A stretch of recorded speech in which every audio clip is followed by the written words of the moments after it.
This excerpt is from Delilah by Kaye Booth, chapter 36. It had been 2 days and Clyde hadn't wakened.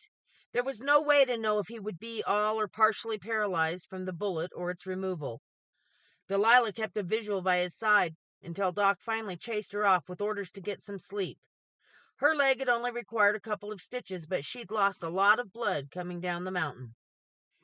Instead, she went to Wyman's in search of Eagle Feather, but he wasn't there.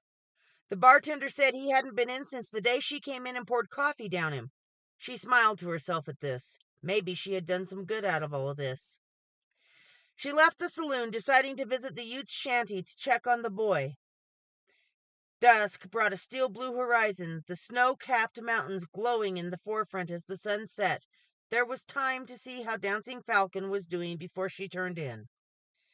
As she came through the bat-winged doors of the saloon, she saw a crowd of men coming down the street, with loud voices rising over the sounds of wagon wheels and horse hooves. Women on the street gathered up their children and hurried indoors as the group headed toward the jail. She stepped off the boardwalk to see what was happening. There were a large number of men gathered at the jail, the torches they carried lighting up the night, most of them armed. Some carried shotguns or rifles, others pistols. Angry shouts rose to her ears from the street. "What's going on?" she asked a miner coming out of the little Pittsburgh office. "What are they riled about?" "Looks like a lynch mob, if you ask me. They might be after Ed Frossom. He's in jail for claim jumping. This is the 3rd time he's been charged, and folks don't take kindly to that sort of thing around here. It's a serious thing in a mining town," he replied with a shrug of his shoulders. "Or they could be in an uproar because of Blockhouse, the barber. Charlie Stewart beat him and tried to rob him a couple of days ago. Blockhouse is well liked. Charlie's in the jail too, so it could be him."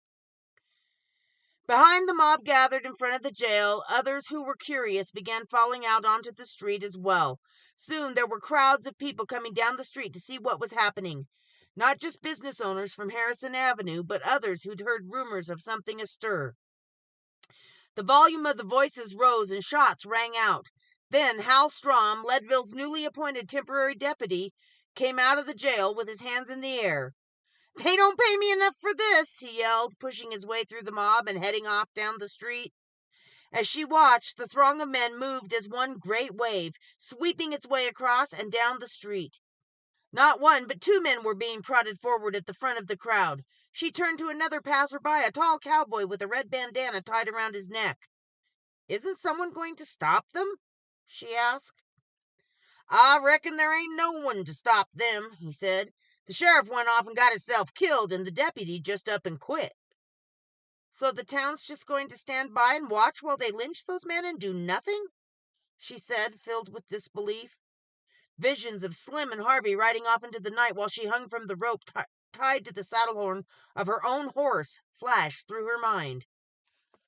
"Who's fool enough to stand up to all those men?" the cowboy replied as he headed down the street in the opposite direction.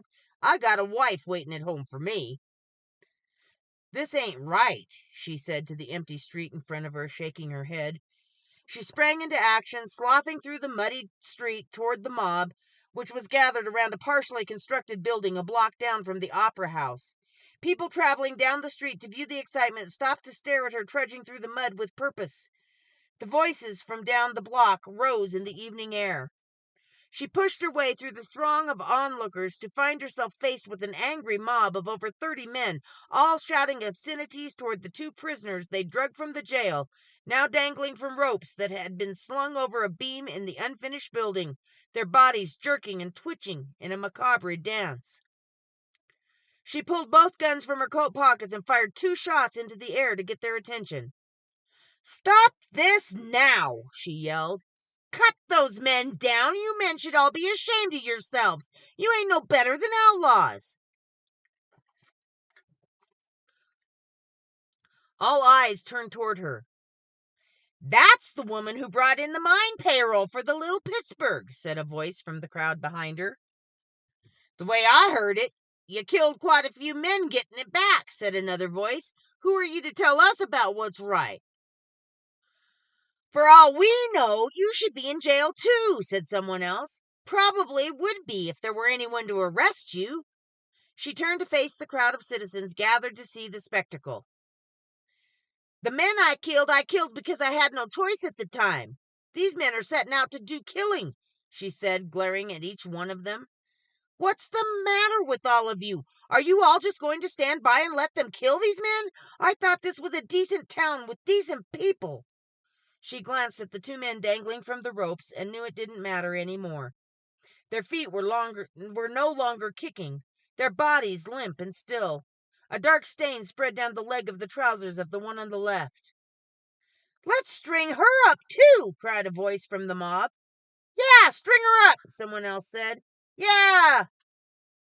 Her guns came back up as Delilah turned to face the horde.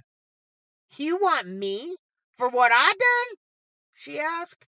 Heat rose within her. She shook, not with fear, although there was that, but with anger and outrage at the irony of the situation. She'd come full circle. None of them had heard a word she'd said. She couldn't reason with these men. They already had their minds made up, just like the men who sent her to prison. She'd allowed herself to be railroaded for a crime she was innocent of because she was young and naive. It wouldn't be so easy now. She'd see to that.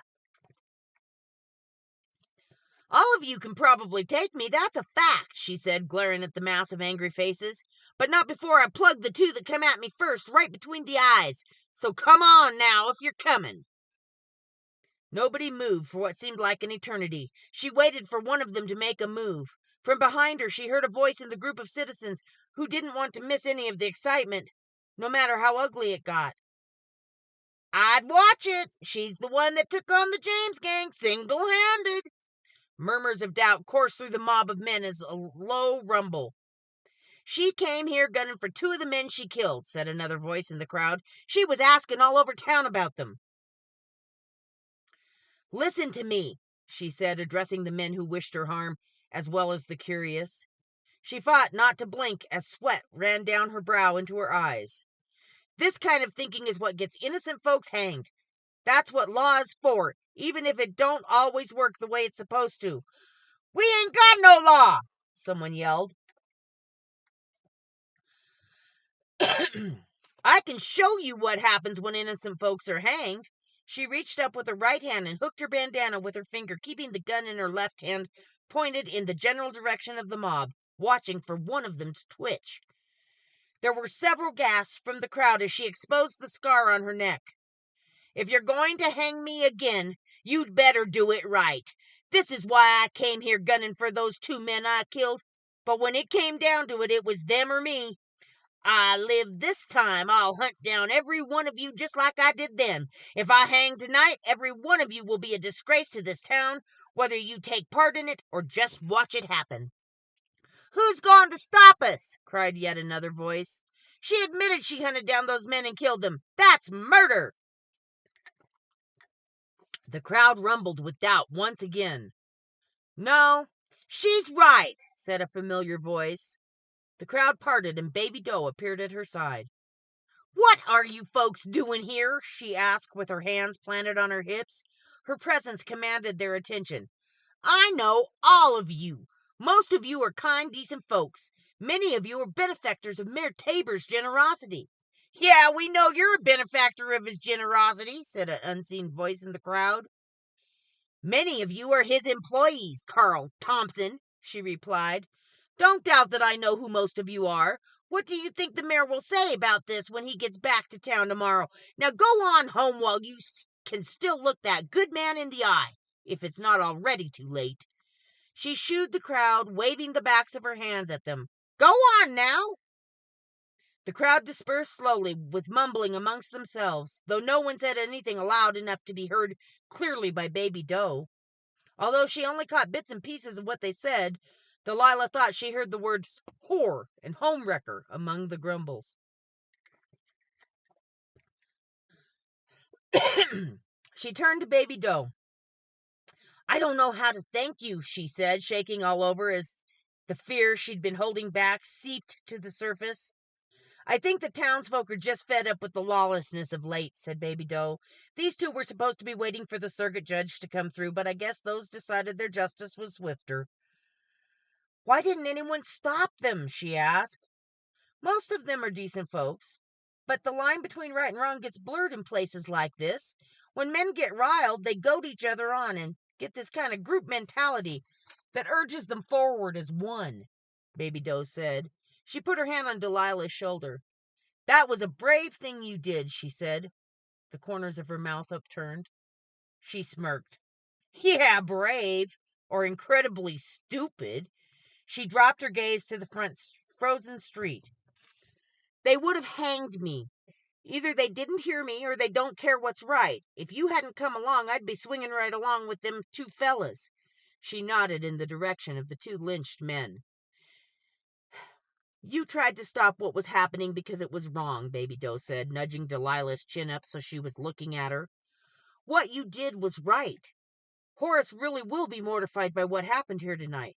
He goes to such effort to make this town respectable and sophisticated. The opera house, the gasworks, the waterworks, the hose company, the telephone system, the bank. He brought all of them to Leadville. But really, it's just another mining camp. The longer we go without any law, the wilder it's going to get. Didn't do them too much good, she said, glancing toward the two cadavers hanging like meat in a smokehouse. Shouldn't we cut them down? I'll have a couple of the boys take care of it first thing in the morning, Baby Doe said, throwing her arm around Delilah, guiding her up the street. Come on. You're bunking down at the Clarendon tonight. Doc's orders are for you to get some sleep, and I'm going to see to it.